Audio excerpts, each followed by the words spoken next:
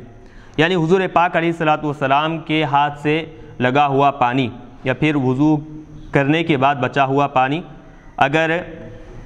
بطور تبرک کے ڈالیں تب بھی درست ہے، یا بطور علاج کے ڈالیں تب بھی درست ہے۔ اس حدیث میں یہ دلیل بھی ہے کہ اکابر کو اصاغیر کی عیادت کرنی چاہیے، یعنی حضور پاک علیہ الصلوۃ والسلام حالانکہ سردار انبیاء ہوتے ہوئے ایک صحابی رسول جب ان کو مرض لاحق ہوا، بیمار پڑ گئے تو ان کی عیادت کے لیے تشریف لے گئے، تو اس حدیث میں اس بات کی دلیل بھی ملتی ہے کہ بڑے حضرات جو بلند مقام و مرتبے والے ہیں یا پھر ضعیف العمر حضرات ہیں تو وہ لوگ اگر چاہے تو کسی چھوٹے آدمی کی یا پھر ان سے کم عمر آدمی کی عیادت کے لیے جائیں، اس میں اس بات کا دلیل ثبوت بھی ہے۔ باب مذکور کی یہ حدیث شرح صحیح مسلم جلد 4 صفحہ 457 پر مذکور ہے۔ اس کی شرح کے حسب ذیل عنوانات: پہلا عنوان شرح صحیح مسلم میں اس حدیث کی شرح میں کیا باندھا گیا ہے؟ فرائض کا لغوی معنی۔ دوسرا، مسلمان اور کافر کی ایک دوسرے کی وراثت میں مذاہب۔ تیسرا، آثار صالحین سے تبرک حاصل کرنا۔ چوتھا، کلالہ کی تعریف۔ تو الحمدللہ اب یہاں پر ہم یہ باب مکمل کر چکے ہیں۔ چونکہ بیان کیے بتایا گیا تھا کہ پھر ایک مرتبہ اس حدیث کا ترجمہ کریں تو ہم ترجمہ کریں گے کہ حضرت جابر رضی اللہ عنہ یہ بیان کرتے ہیں، راوی کہتے ہیں کہ میں نے حضرت جابر رضی اللہ عنہما کو یہ بیان کرتے ہوئے سنا کہ رسول اللہ صلی اللہ علیہ وسلم میری عیادت کے لیے تشریف لائے۔ میں اس وقت بیمار تھا اور مجھے ہوش نہیں تھا۔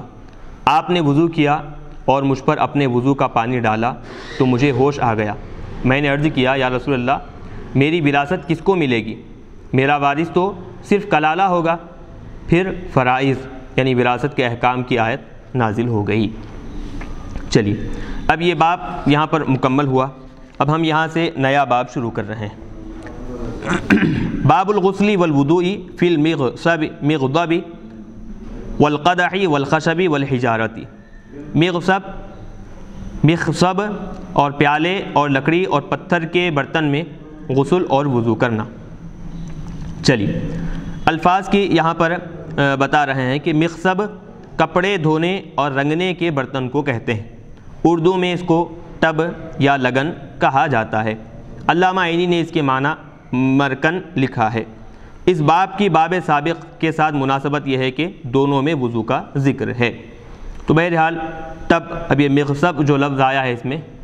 خا میم خا ضاد با کے ساتھ، تو یہ کیا ہے؟ اس کے معنی ہے ٹب یا لگن۔ حدیث نمبر 195 ہے۔ حدثنا عبد الله بن منیر سمع عبد الله بن بکر قال حدثنا حمید عن انس رضی اللہ عنہ قال حضرت الصلاة فقام من كان قریب الدار الى اہلہ وبقي قوم فأوتي رسول اللہ صلی اللہ علیہ وسلم بمخصب من حجارة فيه ماء فصغر المخصب ان يبسط فيه كفه فتوضأ القوم كلهم قلنا كم كنتم قال 80 وزيادة۔ امام بخاری علیہ رحمہ روایت کرتے ہیں کہ ہمیں عبداللہ بن منیر نے حدیث بیان کی، انہوں نے عبداللہ بن بکر سے سنا، انہوں نے کہا ہمیں حمید نے حدیث بیان کی، حمید نے حدیث بیان کی از حضرت انس رضی اللہ عنہ، انہوں نے بیان کیا کہ نماز کا وقت آ گیا تو جس کے اہل کا گھر قریب تھا، یعنی جن کے اہل و عیال کا گھر مسجد کے بالکل قریب تھا، وہ اٹھ کر کھڑا ہو گیا، یعنی وہ گئے اور پھر گھر پر جا کر وضو بنا کر آئے، اور باقی لوگ وہیں رہے۔ پھر رسول اللہ صلی اللہ علیہ وسلم کے پاس پتھر کا مغصب لایا گیا، یعنی ٹب لایا گیا جس میں پانی تھا۔ وہ مغصب اتنا چھوٹا تھا کہ آپ اس میں اپنی ہتھیلی نہیں پھیلا سکتے تھے۔ پھر تمام لوگوں نے اس سے وضو کر لیا۔ ہم نے پوچھا تم لوگ کتنے تھے؟ انہوں نے کہا 80 سے زیادہ تھے۔ چلیے اس حدیث کی تخریج اور شرح صحیح بخاری صفحہ 169 میں گزر چکی ہے، وہاں مطالعہ فرمائیں۔ چلیے اب یہاں پر بتا رہے ہیں کہ ہر قسم کے مادے کی برتن میں وضو کرنے کا جواز، یعنی برتن جس قسم کے بھی بنے ہوئے ہوں، مٹی، کانچ یا پھر لکڑی یا پتھر جس سے بھی بنے ہوئے ہیں، تو ہر قسم کے پتھروں سے وضو کرنا بالکل جائز ہے۔ امام بخاری نے اس باب کے عنوان سے یہ بتایا ہے کہ ہر قسم کے مادے کی برتن سے وضو کرنا جائز ہے، خواہ وہ برتن پتھر کا ہو یا لکڑی کا ہو یا مٹی کا یا تانبے اور پیتل کا ہو۔ اس حدیث میں یہ بیان کیا گیا ہے کہ وہ مغصب پتھر کا تھا جس کے پانی سے آپ نے وضو کیا تھا، اور بعض احادیث میں یہ تصریح بھی ہے کہ آپ نے پیتل کے برتن سے پانی لے کر وضو فرمایا۔ حضرت عبداللہ بن زید رضی اللہ عنہ بیان کرتے ہیں کہ ہمارے پاس رسول اللہ صلی اللہ علیہ وسلم آئے تو ہم نے آپ کے لیے پیتل کے تش میں پانی نکالا، یعنی برتن میں پانی نکالا تو آپ نے اس سے وضو کیا۔ حضرت عائشہ صدیقہ رضی اللہ عنہ بیان کرتی ہیں کہ میں اور رسول اللہ صلی اللہ علیہ وسلم پیتل کے ایک تشت سے پانی لے کر غسل کرتے تھے۔ تو بہرحال اس حدیث میں چونکہ پتھر کا ذکر ہے تو بتا رہے ہیں کہ پتھر خاص نہیں ہے، برتن کسی بھی چیز کا، کسی بھی مادے کا بنا ہوا ہو، چاہے مٹی کا ہو، لکڑی کا ہو یا شیشے کا ہو یا پھر کوئی اور چیز کا ہو، پیتل، تانبا جیسے کہہ رہے ہیں، تو ہر قسم کے مادے سے بنا ہوا برتن وضو کے لیے استعمال کر سکتے ہیں، تو اس کا استعمال بھی جائز ہے اور اس سے وضو بھی ادا ہو جاتا ہے۔ تو اب ہم یہاں پر اپنے درس کو روکتے ہیں۔ تقریباً ہم یہ جلد اول 629 صفحہ تک ہم آج یہاں ریکارڈ کیے ہیں۔ اخیر میں اللہ تبارک و تعالیٰ سے دعا ہے کہ جو ہم یہاں پر پڑھے ہیں، سیکھے ہیں، سنے ہیں، اللہ تبارک و تعالیٰ اس پر عمل کرنے کی توفیق عطا فرمائے اور اس کو عملی جامہ پہناتے ہوئے زندگی گزارنے کی توفیق عطا فرمائے، اور اس حدیث کے اور ان احادیث مبارکہ کی برکت سے اور اس ریکارڈنگ کی برکت سے اللہ تبارک و تعالیٰ خاص طور پر سرزمین حیدرآباد کے مسلمانوں پر رحم و کرم کا معاملہ فرمائے، اور جو خاص طور پر بارش کی وجہ سے جو نقصان ہوا ہے، اللہ تبارک و تعالیٰ اس کا نعم البدل عطا فرمائے، اور ہر طرح کے مسلمانوں کی جانوں، مالوں اور عزت و آبروؤں کی اللہ تبارک و تعالیٰ حفاظت فرمائے۔ اس احادیث کی برکت سے اللہ تبارک و تعالیٰ سب پر رحم و کرم کی بارش نازل فرمائے۔ وصلی اللہ تعالیٰ وسلم علی خیر خلق محمد وآلہ وصحبہ اجمعین والحمد للہ رب العالمین۔